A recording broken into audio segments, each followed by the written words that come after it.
Some ideas arrive quietly. Others crash into the world like thunder.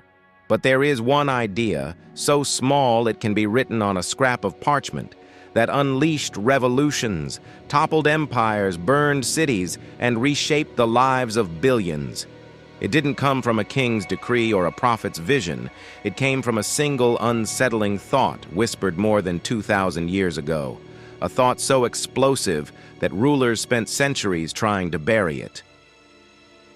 It began with a man standing alone on a dusty Athenian hilltop, refusing to accept the world as it was.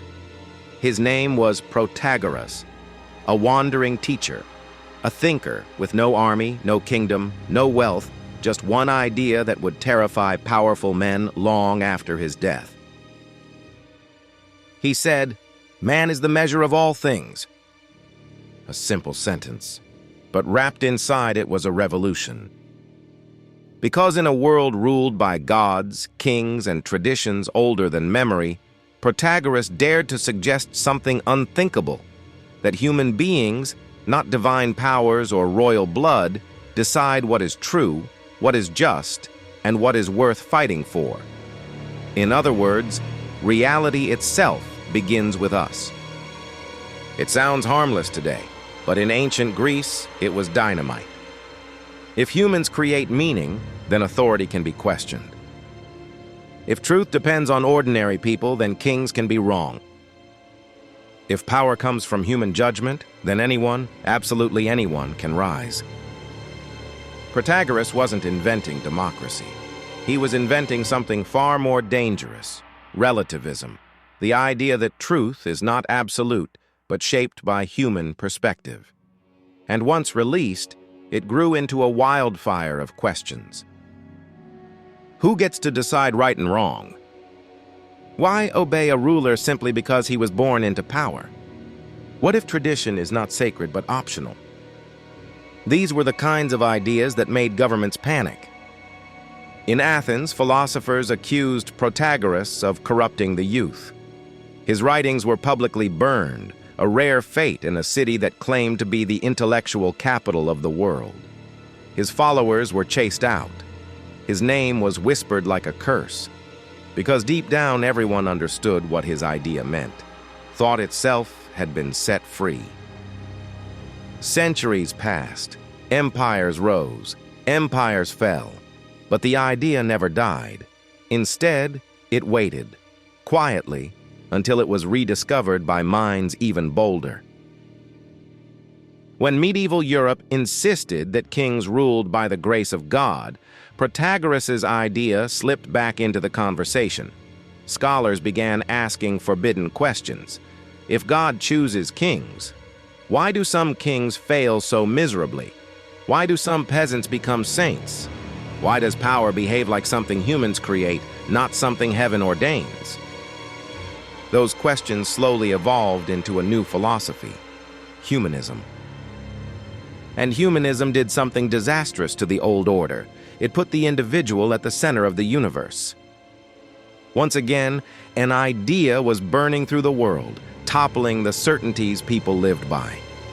The Renaissance wasn't just art and poems. It was a dangerous rediscovery of human self-importance. And with every discovery, every invention, every skeptical question, the authority of monarchs and churches trembled. Then came the Enlightenment, where thinkers like Rousseau, Locke, and Voltaire took the idea to its most explosive conclusion. If humans are the measure of all things, then governments must serve the people, not the other way around. Royal palaces started shaking. Ancient kingdoms watched this idea spread like a plague. And it didn't take long before the first heads rolled. The French Revolution wasn't only sparked by bread prices or taxes.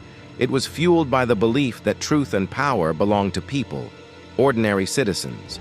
Protagoras' idea, reborn and sharpened, became a blade aimed at the heart of monarchy. But here's the twist. The same idea that inspired democracy also built some of history's darkest regimes. If truth depends on human perspective, then groups who claim to represent the people can justify anything. They can silence their enemies in the name of equality. They can reshape reality with propaganda. They can claim absolute authority in the name of relativism. The idea that first set people free could also be twisted into chains. It's no coincidence that every revolutionary movement, whether noble, flawed, or terrifying, used the same fuel. The belief that humans decide truth, not kings, not gods, not traditions. From modern democracies to totalitarian ideologies, from scientific breakthroughs to social upheavals, from civil rights campaigns to cultural revolutions, this single idea shaped them all. It is the engine of progress and the spark behind some of humanity's greatest disasters. And that is what makes it the most dangerous idea ever invented. Not because it is evil, but because it is powerful. Because it destabilizes anything built on unquestioned certainty. Because it empowers the weak and tempts the strong. Because it can liberate or destroy, depending on who wields it. Every time you argue, every time you question, every time you choose your own path, you are carrying Protagoras' torch. The world we live in, messy, loud, brilliant, chaotic, is built on that ancient sentence spoken by a lone philosopher who believed that human minds, not divine commands, shape reality.